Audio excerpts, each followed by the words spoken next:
Trigonometry ना? Yes sir.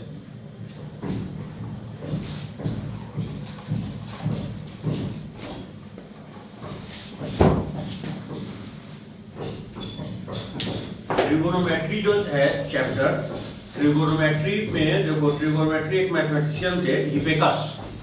हिप्पीकस को जो है ना फादर ऑफ द ट्रिगोनोमेट्री कहा जाता है। Hipparchus is the father of trigonometry. देखो ट्रिगोनोमेट्री क्या होता है आपको, इसमें हम लोग ये ट्रिगोनोमेट्री जो है ना मैथमेटिक्स का वो ब्रांच है जो डील करता है ट्राइंगल के एंगल और साइड के बीच में। समझ में आया? ट्राइंगल का साइड और एंगल के बीच रिलेशन का जो है ना डील होता है ट्रिगोनोमेट्री में। यस। तो ट्रिगोनोमेट्री में बेसिकली आपको राइट एंगल ट्राइंगल का ही जो है सो क्वेश्चन प्रॉब्लम सॉल्व करना आएगा। तो ट्रिगोनोमेट्री में बेसिकली ये जो राइट एंगल ट्राइंगल है, तो ABC ट्राइंगल ले लीजिए, ठीक है।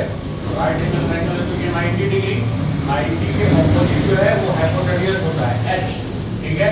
ये एंगल किस एडजेसेंट साइड में बना है, तो ये हो गया बेस आपका और ये हो गया परपेंडिकुलर, ठीक है। तो टोटल 6 ट्रिगोनोमेट्रिकल रेशियो होता है, ठीक है। ट्रिगोनोमेट्री का 6 रेशियो होता है। साइन थीटा, साइन अगर मान लीजिए ये एंगल थीटा है, ठीक है, अगर ये एंगल थीटा है तो sine theta, cos theta, tan theta, ठीक है। यस। आई बात समझ में? यस। तो साइन थीटा का जो वैल्यू होता है ये होता है perpendicular, perpendicular upon hypotenuse P upon H, ठीक है। cos थीटा होता है आपका बेस अपॉन हाइपोटेन्यूज और tan थीटा होता है आपका परपेंडिकुलर अपॉन बेस, ठीक है। अब देखो sin थीटा का जो रेसिप्रोकल होता है ना वो cosec थीटा होता है। तो देखो sin थीटा का जो वैल्यू है ना उसका जस्ट ऑपोजिट यानी रेसिप्रोकल कर दोगे तो cosec थीटा होगा। तो आपका जो cosec थीटा है, cosec थीटा क्या हो जाएगा आपका, sin थीटा P/H है ना, ये क्या हो जाएगा H/P हो जाएगा, ठीक है। cos का होता है रेसिप्रोकल sec, cos थीटा जो है सो B/H है ना, तो sec थीटा क्या हो जाएगा H/B हो जाएगा। और cot थीटा जो है उसका वैल्यू क्या हो जाएगा, ये tan थीटा P/P है ना, तो ये B/P है, ओके। तो इसको, इस वैल्यू को याद रखने का एक टर्म भी है, देखो पंडित बद्री प्रसाद, पंडित बद्री प्रसाद हरि हरि बोल है, हरि हरि बोल। तो ये हो गया आपका साइन थीटा P/H, ये cos थीटा हो गया B/H, ये tan थीटा हो गया P/P। साइन का रेसिप्रोकल cosec H/P, cos का sec H/P और tan का cot B/P, ठीक है। तो ये ट्रिगोनोमेट्रिकल रेशियो है। अब इस ट्रिगोनोमेट्री में आपको पाइथागोरस थ्योरम का भी जो है सो यूज करना पड़ेगा। पाइथागोरस थ्योरम क्या है आपका, पाइथागोरस थ्योरम जो है आपका कि जो इसका जो हाइपोटेन्यूज होता है वो क्या होता है आपका परपेंडिकुलर स्क्वायर और बेस स्क्वायर का अंडर रूट, यानी H इज इक्वल टू होगा आपका P square plus B square, ठीक है। यस। और यही चीज आपका P स्क्वायर क्या हो जाएगा आपका under root H square minus B square और आपका और आपका बेस क्या हो जाएगा under root H square minus B square, perpendicular square, hypotenuse square minus perpendicular square. तो ये पाइथागोरस थ्योरम का भी आपको यूज करना पड़ेगा, प्लस ये जो है सो ट्रिगोनोमेट्रिकल रेशियो, ये आपको याद रखने का इस तरीका से भी पंडित बद्री प्रसाद हरि हरि बोल से भी जो आप याद रख सकते हो। अब देखो, अब इसमें जो है इसका हर एंगल का अपना अलग अलग वैल्यू होता है, ठीक है। साइन थीटा का हर angle, tan theta cos theta हर इसका अपना अलग अलग जो है सो वैल्यू होता है, ठीक है। अब देखो ये राइट एंगल ट्राइंगल है, ठीक है। ये राइट एंगल ट्राइंगल ABC हो गया, हाँ सर। हाँ।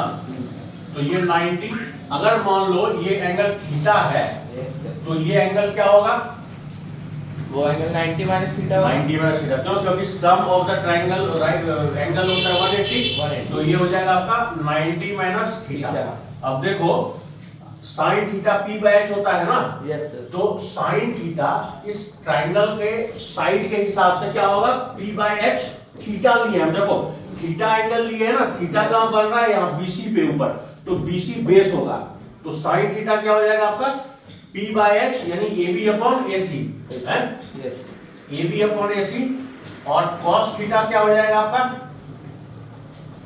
Base upon height, height, BC upon AC AC, है, यस। ठीक है। अब देखो यहाँ पे साइन 90 माइनस थीटा क्या होगा, इसका इक्वेशन 1 दे दो ना, इसका इक्वेशन 2 दे दो। साइन 90 माइनस थीटा, यस देखो 90 माइनस थीटा यहाँ पे बन रहा है ना एंगल, तो ये कौन एडजेसेंट बेस इसका कौन सा है बेटा, ये AB बेस। अभी बेस AB हो गया, 90 माइनस थीटा के लिए AB बेस हो गया और BC जो है परपेंडिकुलर हो गया। हाइपोटेन्यूज तो AC ही रहेगा हमेशा, क्योंकि 90 के ऑपोजिट वाला साइड हमेशा हाइपोटेन्यूज H होता है। तो अभी 90 माइनस थीटा के लिए बेस हो गया AB और BC हो गया हमारा परपेंडिकुलर, तो sin 90 माइनस थीटा क्या होगा, P अपॉन H, यानी कि देखो BC अपॉन AC, ठीक है, और cos 90 माइनस थीटा क्या होगा, base AB upon AC, AB upon AC। अब देखिए अगर इसका इक्वेशन 3 दे दीजिए, इसको इक्वेशन 4 दे दीजिए, ठीक है, तो आप देखिए इक्वेशन 1 देखिए क्या है, sin theta equal to AB upon AC, और इक्वेशन 4 देखिए cos 90 minus theta equal to AB upon AC। देखिए राइट हैंड साइड दोनों ही इक्वेशन का इक्वल है, तो मैथमेटिक्स हमें क्या कहता है कि अगर राइट हैंड साइड किसी दो इक्वेशन का इक्वल है तो ऑटोमेटिक उसका लेफ्ट हैंड साइड भी इक्वल होगा। तो इक्वेशन आपका 1 एंड 4 से RHS इक्वल है, तो हम लोग क्या करेंगे LHS इक्वल, यानी कि क्या हो जाएगा sin theta is equal to क्या हो जाएगा cos 90 minus theta. Yes sir. अब इक्वेशन 2 को देखिए और इक्वेशन 3 को देखिए, BC अपॉन AC RHS है, तो RHS इक्वल है तो इसका LHS भी इक्वल होगा, तो क्या हो जाएगा इसमें cos theta is equal to sin 90 minus theta, ठीक है। ये देखो ये क्या दिखा रहा है कि sin थीटा और cos थीटा के बीच कंप्लीमेंट्री एंगल का जो है सो रिलेशन है। कंप्लीमेंट्री एंगल क्या होता है, जिस दो एंगल का सम 90 डिग्री हो, तो sin theta cos 90 minus theta और cos थीटा क्या हो गया sin 90 माइनस थीटा। इसी तरह सेम देखो सेम एज इट इज, इसी तरह आपका जो cosec थीटा होता है ना, वो होता है sec 90 माइनस थीटा, और sec थीटा हो जाएगा आपका cosec 90 माइनस थीटा, और tan और cot कंप्लीमेंट्री होता है, तो tan थीटा क्या हो जाएगा cot 90 माइनस थीटा, और cot थीटा क्या हो जाएगा tan 90 माइनस थीटा। तो ये कंप्लीमेंट्री एंगल का रिलेशन है, ये कंप्लीमेंट्री रिलेशन है इनके बीच, ठीक है। आई बात समझ में, ये कंप्लीमेंट्री एंगल था। अब देखो एक इंपॉर्टेंट फार्मूला और है इसका ट्रिगोनोमेट्री का, वो देखिए, इसको हम इरेज करते हैं भैया। sin theta equal to AB upon AC है ना, cos theta equal to BC upon AC। आप क्या कीजिए, इक्वेशन 1 और 2 को क्या कीजिए, स्क्वायर करके ऐड कर दीजिए। Squaring equation 1 and 2 and both side and add it, ठीक है, बोथ साइड स्क्वायर करके ऐड कीजिए। तो देखिए क्या है, LHS क्या इक्वेशन 1 का sin थीटा, इसको स्क्वायर कीजिएगा तो sin स्क्वायर थीटा होगा। इक्वेशन 2 का LHS है cos थीटा, तो इसको स्क्वायर कीजिएगा cos स्क्वायर थीटा। और इधर क्या है, AB अपॉन AC, इसका होल स्क्वायर कीजिएगा तो AB square upon AC square, और प्लस BC अपॉन AC, इसका होल स्क्वायर कीजिएगा तो BC square upon AC square. Yes ठीक है। अब देखिए यहाँ पे AC स्क्वायर हम एलसीएम ले लेंगे अगर, तो ये हो जाएगा AC स्क्वायर, यहाँ पे ऊपर में न्यूमरेटर में आ गया आपका AB square plus BC square. देखिए ये राइट एंगल ट्रायंगल है, इसमें जब थीटा एंगल हम लिए हैं तो AB क्या है हमारा परपेंडिकुलर है और BC हमारा बेस है। तो पाइथागोरस थ्योरम क्या कहता है, परपेंडिकुलर स्क्वायर प्लस बेस का स्क्वायर क्या होता है, हाइपोटेन्यूज का स्क्वायर। तो ये जो AB square plus BC square है, इसकी जगह पे हम AC स्क्वायर लिख सकते हैं। Yes sir. तो हम लोग यहाँ पे लिख देंगे AC square divide by AC square. देखिए ओके सर, तो कट जाएगा, ये कट के हो गया 1। तो देखिए ये एक फॉर्मूला बन गया, क्या फॉर्मूला हो गया कि sin square theta plus cos square theta equal to 1, ठीक है। Yes. इसी तरह आप फॉर्मूला अगर लीजिएगा दूसरे ट्रिगोनोमेट्रिकल आइडेंटिटीज का रेशियो का, तो आप देखिए cosec square theta minus cot square theta equal to होगा 1, और sec square theta minus tan square theta equal to होगा 1। ये इंपॉर्टेंट फॉर्मूला है, sin square theta plus cos square theta equal to 1, cosec square theta minus cot square theta equal to 1, sec square theta minus tan square theta equal to 1। हैं? ये trigonometrical identities के जितने भी questions हैं वो solve करने के लिए ये फॉर्मूला और ये कंप्लीमेंट्री एंगल का रिलेशन ये आपको मालूम होना चाहिए। आई बात समझ में? Yes sir. अब देखो इसके बाद जो एंगल होता है ना, उन एंगल्स का अपना अलग अलग वैल्यूज है, ठीक है, उन एंगल्स का अपना अलग अलग वैल्यूज है। जैसे देखिए पहला आइडेंटिटीज क्या है, साइन थीटा है ना, तो इसका वैल्यू देखिए 0 degree, 30 degree, 45 degree, 60 degree and 90 degree. तो देखिए साइन थीटा का क्या वैल्यू होता है, साइन 0 होता है, साइन 30 1/2, साइन 45 1/√2, साइन 60 √3/2 और साइन 90 1 होता है। ओके, आप cos थीटा लीजिएगा, क्या कीजिए cos थीटा को आप सिर्फ साइन का याद रखिए, cos आप इधर से राइट साइड से लीजिए, इजी वे, आपको याद करने की सब जरूरत नहीं, आप साइन याद रखिए, सब ऑटोमेटिक आपको याद हो जाएगा।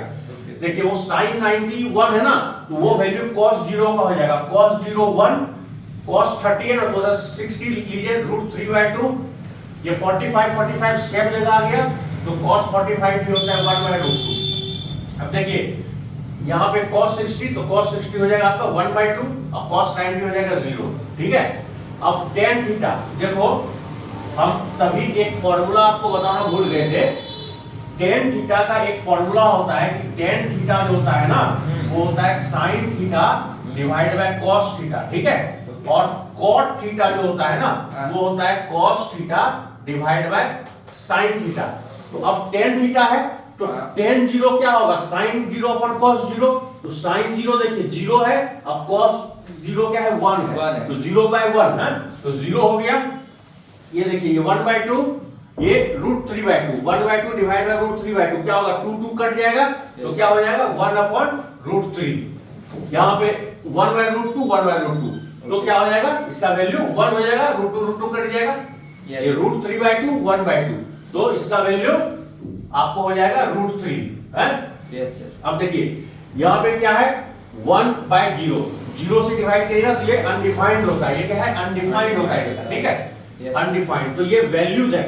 बाकी देखिए आपको cosec थीटा का अगर वैल्यू निकालना होगा तो क्या होता है cosec theta 1 divide by sin theta, तो आप 1/0 कीजिए, उस तरफ 1/1/2 कीजिए, cos थीटा क्या होता है 1/sec थीटा, तो आप cos थीटा का वैल्यू मालूम है, आप sec थीटा का निकल जाएगा। tan थीटा क्या होता है 1/cot थीटा, जो वैल्यू है 1/, कीजिए, आपको cot थीटा का तो हर पूरे 6 जो है ट्रिगोनोमेट्रिकल रेशियो उनका वैल्यू आपको याद रहेगा। ये याद रखना, तभी आप एंगल्स का प्रॉब्लम सॉल्व कर पाओगे, नहीं तो नहीं कर पाओगे। Okay sir.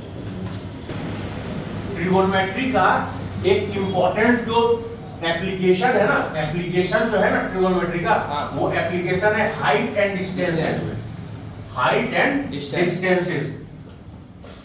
Height and distances में दो टाइप के एंगल होता है, एक होता है एंगल ऑफ एलिवेशन, एक होता है एंगल ऑफ एलिवेशन और एक होता है एंगल ऑफ डिप्रेशन, है यस सर।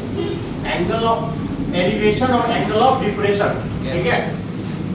देखो एंगल ऑफ एलिवेशन क्या है, अगर आप नीचे खड़े हो और ऊपर के किसी चीज को देख रहे हो, ऊपर की तरफ अगर आप देख रहे हो ना, तो एंगल जो बनेगा ना वो एंगल ऑफ एलिवेशन होता है, और अगर आप ऊपर कहीं खड़े हो और नीचे देख रहे हो तो एंगल ऑफ डिप्रेशन बनेगा।